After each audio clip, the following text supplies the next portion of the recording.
जबलपुर से साक्षी जैन जिज्ञासा रखती हैं, पूज्य गुरुदेव के श्री चरणों में त्रैवार नमोस्तु। हे गुरुवर, लड़कियां अथवा महिलाएं साड़ी पहन करके ही आहार क्यों दे सकती हैं? सलवार कुर्ते अथवा अन्य ड्रेस में क्यों नहीं दे सकती? इसके पीछे क्या कोई विशेष रीज़न है? कृपया समाधान करें। नमोस्तु गुरुवर। स्कूल की एक यूनिफॉर्म ही क्यों होती है?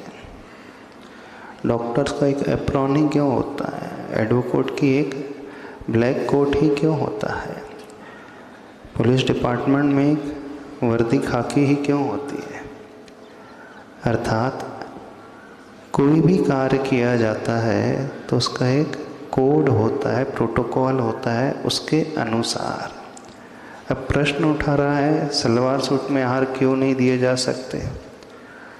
आहार देने की एक विधि होती है और उस विधि में द्रव्य शुद्धि और भाव शुद्धि दोनों की आवश्यकता होती है। द्रव्य शुद्धि अर्थात आपके वस्त्रों आदि की शुद्धि रहना बहुत आवश्यक है। अब आप क्वेश्चन कर सकते हैं हमारे सलवार सूट तो शुद्ध हैं, जैसे हम साड़ी को सोले में डाल देते हैं वैसे सलवार सूट को भी सोले में डाल देंगे।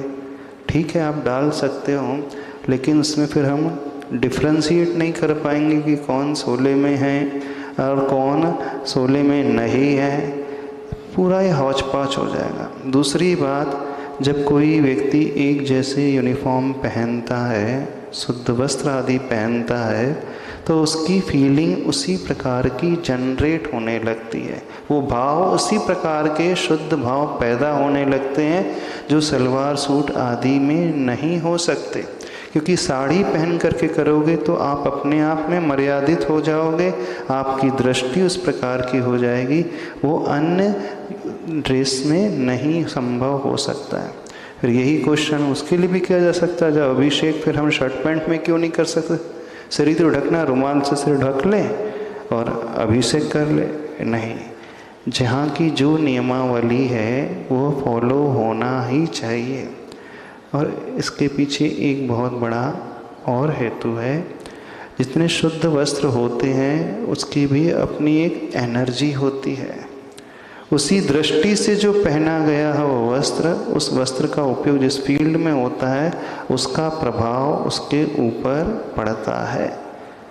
और सलवार सूट में वो शालीनता नहीं झलकती जो एक व्यवस्थित मर्यादा साड़ी आदि में झलकती है। इसलिए वह नियमावली वह बनाई गई है, उसे ध्यान रख करके ही कार्य करना चाहिए। नागपुर से श्री रौनक जी जैन जिज्ञासा रखती हैं, पूज्य गुरुदेव के श्री चरणों में त्रैवार नमोस्तु। हे गुरुवर, क्या धर्म ध्यान सिर्फ आंखें बंद करके एकांत में बैठकर किया जा सकता है, या हम दिन भर अपने कर्तव्यों का पालन करते